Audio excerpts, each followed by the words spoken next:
दोस्तों नमस्कार। आज मैं आपके सामने कुछ ख़ास बातें करने आई हूँ।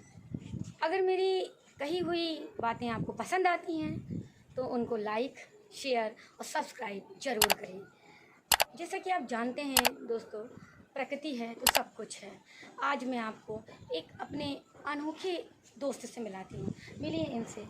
वैसे तो ये बादाम का वृक्ष है पर इसका नाम हरिया है और इस हरिया के साथ बहुत सारी यादें जुड़ी हुई हैं। लेकिन दोस्तों, आज आपको लग रहा होगा कि आज ये अचानक से अजीब सी बातें क्यों। आप जान रहे हैं कि इस प्रकृति ने हमें क्या नहीं दिया, क्या नहीं देती है। शुद्ध हवा देती है, हमारे ऑक्सीजन की अगर हम बात करें तो ठीक है। बहुत सारे आंकड़ों में हम जाएं, उन आंकड़ों में हम नहीं जाएंगे। जैसे कि सभी लोग जान रहे हैं कि तरह तरह की प्रदूषण हो रहे हैं और आज उन सारे प्रदूषण से हमें ये वृक्ष निजात दिला रहे हैं और बचा रहे हैं। बचा ही नहीं रहे हैं, हमें जीवन दान दे रहे हैं। मैं आपको बता दूं कि आज से करीबन 10 वर्ष पहले ये हरिया एक बीज के रूप में मैं लेकर आई थी और आज मैं अपने घर के छत पे खड़ी हूँ और आज ये इतना बड़ा हो गया है और इतना सुखद अनुभव है दोस्तों। जैसे कि एक संतान को पालने का अनुभव होता है, उसी तरह का अनुभव है। और तमाम लोग जो हैं इस यदि सुख को पाना चाहते हैं तो मेरी ही तरह कई तरह के वृक्षों को लगा सकते हैं। और ज़रूरी नहीं होता कि हर साल जुलाई आए, बारिश हो और हम कई प्रकार के वृक्ष लगाएं और वृक्ष लगाकर हम उन्हें भूल जाएं। क्योंकि वृक्ष तो वो हैं, उस संतान की तरह हैं। जब जन्म लेते हैं और जन्म लेने के बाद उनका पालन पोषण, उनको बढ़ते हुए देखना और वो खुशी। और आप जान रहे हैं कि ये सब कुछ आज मैं आपसे इसलिए बात करना चाह रही हूँ दोस्तों कि इनसे हमें क्या मिलता है, क्या नहीं मिलता है, ये आप सब लोगों को बहुत अच्छे से पता है। नहीं पता है तो आप अपने स्तर में कृपया इस बात को पता करें कि अगर वृक्ष हैं तो ही जीवन है। दोस्तों, आप जान रहे हैं कि छतरपुर ज़िले के बक्सवाह जंगल, जो कि घने जंगल हैं और उनको 2 लाख से भी ज़्यादा संख्या में काटा जा रहा है। जानते हैं क्यों? इसलिए कि पता चला है कि उस ज़मीन में हीरे निकलने वाले हैं। तो हीरों की खातिर हम अपने इन जंगलों को खोने जा रहे हैं और हीरे भी निकलेंगे। कितने निकलेंगे, कब निकलेंगे, कुछ नहीं पता। सारी संभावनाएं हैं और मैं कहती हूँ कि अगर संभावनाएं भी सच हैं तो भी क्या इस कीमत पे, इन वृक्षों को ख़त्म कर देने की कीमत में हमें हीरे नहीं चाहिए। नहीं चाहिए वो हीरे जो हमारे इन वृक्षों को, ये हमारे इन दोस्तों को, हमारे इस जीवन की कड़ी को ख़त्म कर दें। क्योंकि दोस्तों, बात तो वही हो रही है कि माखी गुड़ में गड़ी रहे और पंख रहे लपटाए, हाथ मले और सिर धुने, लालच बुरी बलाए, लालच बुरी बलाए। दोस्तों, मैं आपको एक स्टोरी सुनाती हूँ, बहुत छोटी सी है पर मैं ज़्यादा बातें करूँ उससे अच्छा है कि सारात्मक एक छोटी सी कहानी बताऊंगी। आप सबने बचपन में सुनी होगी, मैंने भी सुनी थी, तब मैं बहुत छोटी थी।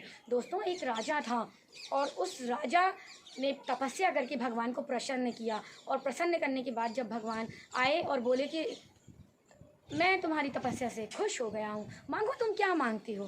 तो राजा ने बोला, प्रभु मैं जिस भी किसी को हाथ लगाऊं, छूं, टच करूं तो वो सब कुछ सोने का हो जाए। और जानते हैं दोस्तों, ईश्वर ने कहा तथास्तु। राजा खुशी के मारे लगा जैसे कि पागल हो जाएगा। उसने सबसे पहले दौड़ के सारी चीज़ों को हाथ लगाना और छूना शुरू किया और एक एक करके सारी चीज़ें सोने की होती चली गईं। और सोने की होते होते होते होते जब वो अपने बगीचे में गया, सारे वृक्ष को छूना शुरू किया, सब सोने के हो गए। फिर अचानक से उसे ध्यान आया कि मेरे राजमहल को मैं हाथ लगा दूं। राजमहल को हाथ लगाया, सब कुछ सोने का हो गया और दम दम करके सोना चारों तरफ चमकने लगा। राजा की खुशी का ठिकाना ही नहीं था।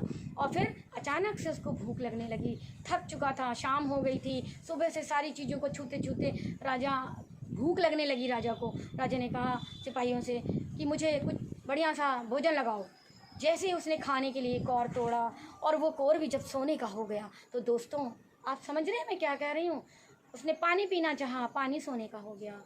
उसने किसी भी अनाज के टुकड़े को, किसी भी खाने के पदार्थ को हाथ लगाया, वो सब सोने में बदल गया। और उसी समय उसकी इकलौती राजकुमारी, उसकी अपनी बेटी दौड़ लगाकर पिताजी पिताजी करके जब करीब आई और उसने जैसे ही उसको गोद में लेना चाहा, वो सोने की बुत बनकर रह गई। तो दोस्तों, आपको समझ में आ रही है कि लाज लच किस तरह का लालच, आपने देखा आपने किस तरह का लालच। और आज हम उसी लालच में घड़ते जा रहे हैं, डूबते जा रहे हैं। हमें हीरे चाहिए, हमें ये वृक्ष नहीं चाहिए। आत्मा कांप जाती है, रूह खड़ी हो जाती है। लगने लगता है कि क्या होने वाला है अगली पीढ़ी का, क्या होगा उन संतानों का जिनकी किस्मत में ऑक्सीजन का सिलेंडर कंधे में लटका कर घूमेंगे, गिनी चुनी सांसें लेंगे। और फिर वृक्षों ने तो हमें क्या नहीं दिया। मुझे लगता है कि अगर एक बात आपसे करूं कि बहुत साल पहले छोटे में एक बार मेरे छोटे भाई ने पेपर में लिखा कि उसको क्वेश्चन आया था कि वृक्षों से क्या लाभ है। आप जानते हैं 10 नंबर का क्वेश्चन था और उसने 7th क्लास में एक लाइन लिखी थी, वृक्षों से बहुत लाभ हैं अनगिनत, और पेपर करके वो घर आ गया। मैंने उससे पूछा तुमने इसका आंसर क्या लिखा। उसने कहा वृक्षों से बहुत लाभ हैं जैसे कि अनगिनत। हम सब हंसने लगे और कुछ नहीं कहा कि लाभों के बारे में लिखना था। उसने कहा नहीं, वृक्ष के लाभ के बारे में अगर कहीं बात होती है तो सिर्फ एक लाइन में बात ख़त्म हो जाती है। और उसके बाल बुद्धि को आज मैं याद करती हूँ तो मुझे लगता है कितनी सोच उसकी, कितनी मजबूत सोच थी। और दोस्तों जानते हो उसे 10 में से देने वाले ने 10 नंबर दिए थे। और आज ये सारी बातें मैं तरोताज़ा अपने साथ तो कर ही रही हूँ, आपको बताना चाह रही हूँ कि क्या इनकी क्या कीमत है। आप कीमत लगाएंगे, ये इनकी कोई कीमत नहीं हो सकती और अनमोल है। ये हमारी धरोहर है, ये धरती माँ का श्रृंगार है। ये श्रृंगार मत उजाड़िए, इन वृक्षों को बचाइए बक्सवाहा के जंगलों को। कुछ नहीं मिलने वाला है। जिस जिले में आप जानते हैं हीरे निकले, पड़ोसी जिला पन्ना, हीरे की खदानें, क्या वहाँ की स्थिति सुधरी?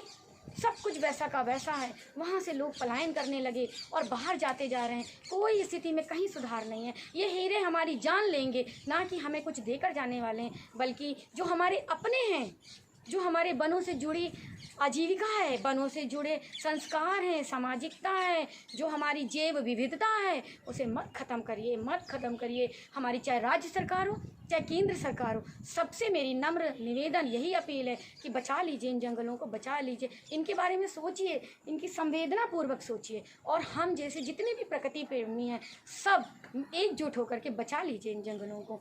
दोस्तों बहुत बहुत धन्यवाद।